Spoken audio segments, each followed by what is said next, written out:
People think silence is empty, but silence is never empty. It is crowded with things that are waiting. On the night the bells rang without hands, the town of Black Hollow learned this truth too late. Black Hollow was the kind of town maps forgot, a thin stretch of land wrapped in fog and pine trees where roads ended instead of passing through. People were born there, lived there, and were buried there, often without ever leaving. The church sat at the highest point, its stone tower rising like a finger accusing the sky. The bell inside it had not rung in over 20 years, until that night. At exactly 2:17 a.m., every resident woke to the same sound, a deep, hollow bell toll. Slow, measured, alive. There was no storm, no wind, no power, and no one pulling the rope. Elias Moore heard it from his bed on Cedar Street. He was awake already, staring at the ceiling, counting cracks like he always did when sleep refused him. When the bell rang, his chest tightened, not with fear, but with recognition, as if the sound had been waiting inside him for years and someone had finally knocked. The second toll came heavier than the first. Elias sat up. His radio flickered on by itself, spitting static and fragments of a hymn he hadn't heard since childhood. The melody crawled through the room, thin and broken, like something singing from underwater. "Blessed are the silent," a voice whispered through the static. "Blessed are the forgotten." Elias shut the radio off. His hands were shaking. Outside, porch lights flicked on one by one. Curtains twitched. Doors opened. People stepped into the fog wearing robes, coats, confusion. Everyone was hearing the same thing. Everyone felt the same pull. The church. No one spoke as they walked. The fog swallowed their feet, erased the ground, made it feel like they were floating towards something inevitable. Old Mrs. Calder clutched her rosary so tightly it cut her palms. Children walked without crying.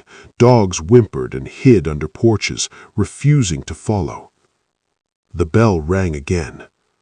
By the time they reached the churchyard, the doors were already open. That was wrong. Those doors were never open at night, not since the fire, not since the choir died. Inside, the church was lit by candles that no one remembered lighting, hundreds of them, wax dripping like tears down the stone floor. The air smelled of incense and something older, something rotten beneath sweetness. The altar was empty, but the choir loft was not. Figures stood there, robed in black, faces hidden behind veils stitched with symbols that hurt to look at too long. Their mouths moved in perfect unison, singing without sound. Elias felt his knees weaken. He knew that hymn. It was the same one his mother used to hum before she disappeared. A memory surfaced, unwanted and sharp. He was 7 years old, standing in this same church, watching his mother sing in the choir. Her voice had been beautiful, too beautiful. The townsfolk used to say it felt like confession just to hear her. Then, one Sunday, the hymn changed.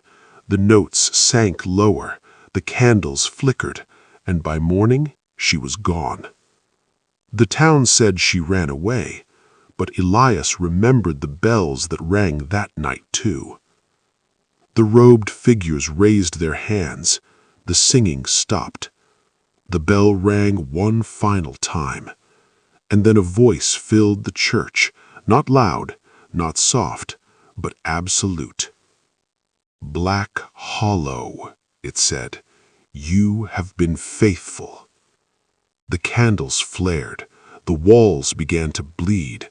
Not blood, something darker, thick, slow. It seeped from the cracks between stones, like the church itself was remembering pain. "You sang for us," the voice continued. "You fed us your grief, your silence, your children." People screamed now. Some fell to their knees. Others tried to run, but the doors were gone. Where they once stood was only stone. Elias felt something warm drip onto his hand. He looked up. The robed figures were descending from the loft, their feet never touching the steps. As they drew closer, the veils lifted, not to reveal faces, but emptiness, hollow voids where eyes and mouths should have been, swirling with hymns that never had been sung aloud. One stopped in front of Elias. It tilted its head. "You hear us clearly," it said, without speaking. Elias wanted to deny it, but his throat burned with truth. "Yes," he whispered. The thing leaned closer. "So did your mother." The floor cracked open. Below the church was a pit, endless, layered with bones, hymn books, wedding rings, baby shoes. Generations of offerings, generations of silence. This town was built on a bargain, a song for protection, a hymn for harvest, a voice every decade. The crowd understood now. The disappearances, the prosperity, the way no one ever truly left Black Hollow. "You forgot the words," the voice accused. "You stopped singing." The robed figures began to point. Names echoed through the church, one by one. Those who had the gift, those who could hear the hymn beneath the world. When Elias's name was spoken, the sound felt like a nail driven into his spine. "No," he said, "take me instead." The voice paused. "That is what your mother said." Elias stepped forward. The pit pulsed like a living throat. "I'll sing, but let them go." The robed figures whispered among themselves, a chorus of static and breath. Then the candles dimmed. "A willing voice," the voice said, "a rare harmony." The townspeople were released. Doors appeared. The fog retreated. One by one they fled, crying, praying, forgetting. By dawn, only Elias remained. The church was quiet again. Years passed. Black Hollow thrived. No one spoke of that night. But sometimes, when the fog is thick and the hour is late, the bell rings once, and somewhere beneath the church, a voice sings alone, a hymn without end.